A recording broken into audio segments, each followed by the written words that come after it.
Chiropractic First, the group that you people had formed, were the sort of people who we wanted to get, inspiration from and that sort of thing.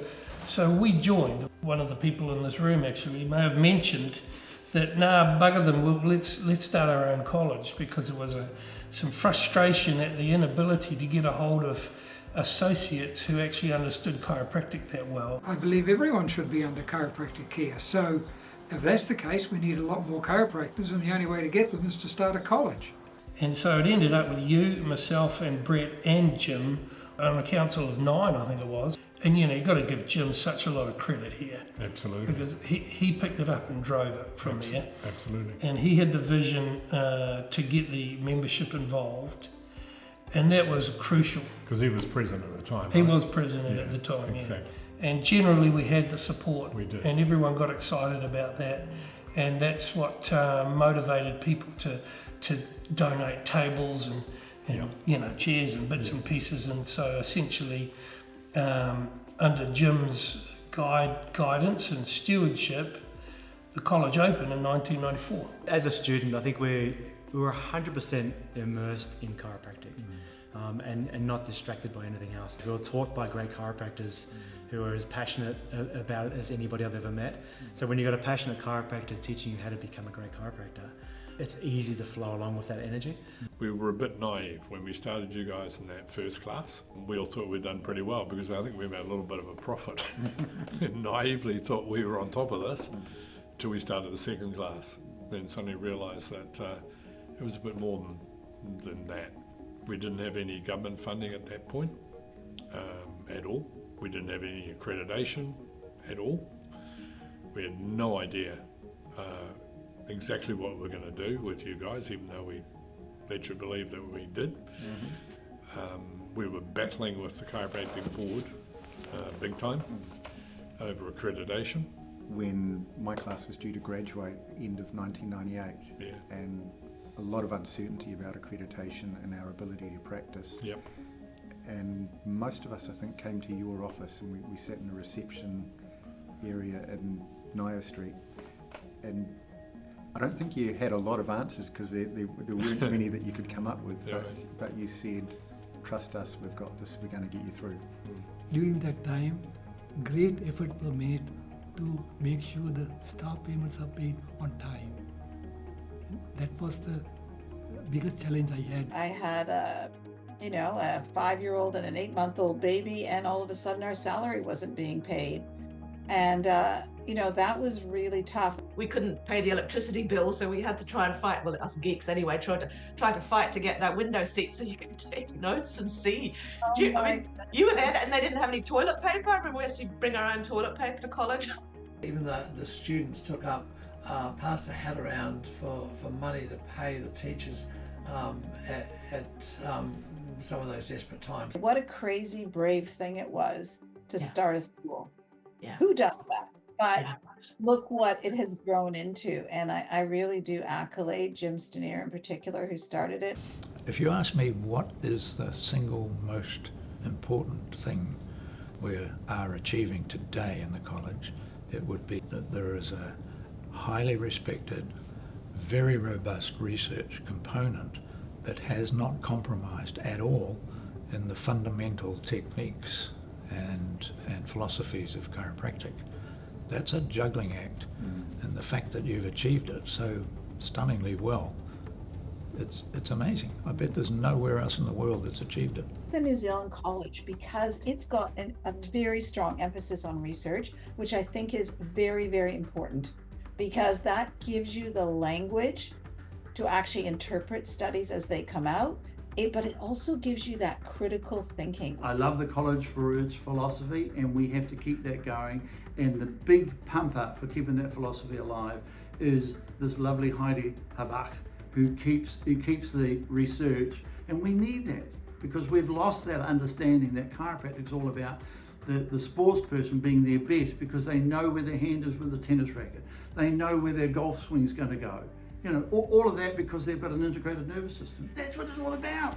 We've got 35 odd researchers in our team. I think about 21 are based here and the rest are around the world. We've done a lot of work in Pakistan because we have access to hospitals over there. We've got people in Denmark, we've worked in Turkey, we've got people in the UK.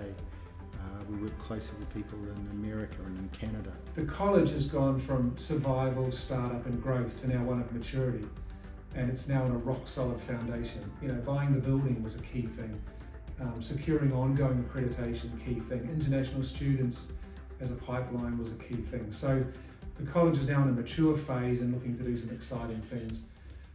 The profession has increased in quality in terms of diversity of practice styles, and also increased in numbers, so there's a better utilisation. I don't think we've reached our potential in terms of relations with government, relations with the health department, relations with ACC. We're really kind of outside of that system, I reckon, and that's, I think, a big opportunity going forward. You know, there was the recommendation of chiropractors in hospitals, and you know, we're not even close there, but if we did, we'd have to be doing chiropractic, not, you know, therapeutic chiropractic. And as you know, Rob, our son, now works for a chiropractic firm that has clinics and hospitals, and he deals with all the other medical people. And everybody has the same attitude. They're doing their best for their patients. They're trying to do the best with whatever knowledge they have. Becoming more culturally accepted in the health field, having more influence. Cultural influence as far as health is concerned, and that's growing, and will continue to grow with the research that's being done and the evidence base that's coming about. I see our graduates going overseas and not just building practices but influencing health policy in different countries. I see our graduates being on boards of health boards in government departments. I see our graduates being on the staff of some of the top sports teams, not just in New Zealand but all around the world. I see our college producing graduates who have an inkling to want to go on and work in a hospital setting. So people talk about building a practice. I think we need to talk about building our people. The practices will take care of themselves. So I'd just like to see that chiropractic becomes mainstream with regards to people's wellness and health. Amongst everything else out there who people think that chiropractic is just part of wellness.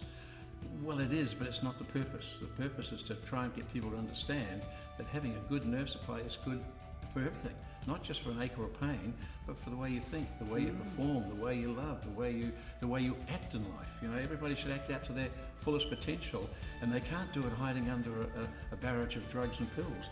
But the average Joe Blow population, they'll sit back and wait and think there's a pill for every ill. So consequently, where are we going to be in 30 years? Yes, we'll still be here, but I'd love to see chiropractic being even stronger as a utilised concept and profession, and possibly even as it is today. Our ability to analyse and find subluxations and to deliver an adjustment to correct the subluxation is what makes us different. And that's what I really like about this college, is it's subluxation focused. Because that's what chiropractic's all about. The relationship between the faculty, the students, and the administrators is something that emphasizes what I said about New Zealand. It's a community, and everyone works together in harmony. I find that a very rare situation in academia where everybody's getting along at the same time. And so therefore, God, I love teaching there. There's a little piece of your heart that goes with every graduate. Seeing them graduate, seeing them go out there and be really great chiropractors is an easy way to keep the energy going for the college. I'm super proud of all of our graduates and what they're doing in over 20 countries around the world, and not just for the service that they provide in their communities, but for the influential voice they are for our flavour of chiropractic, principle-centred brain-body chiropractic, and what they're doing on local associations in driving chiropractic forward and growing our profession. But even more than that, inspiring the next generation of chiropractors through sending us their best and brightest to become our future world's best chiropractors. I'm currently in a position for the first time ever where I honestly believe that we can leave a legacy to chiropractic in New Zealand. And all of that really rests on the shoulders of you and the profession. With those young students coming into the centre, what would be one little word of sage wisdom that you could give them? Be present with the person in front of you. Wow. Because that is the most important person. The most important person is the person that walks through that door. What advice would you give to people who are in chiropractic now, our students, our faculty, about leaving a legacy in Well, I'm just going to chiropractic? hope and pray that chiropractic is going to be here 50 years from now, 100 years from now. And really, it just depends upon you. It just depends upon how many of those people that you are educating get the big idea of how important this is, and that if you don't do it, it's gone.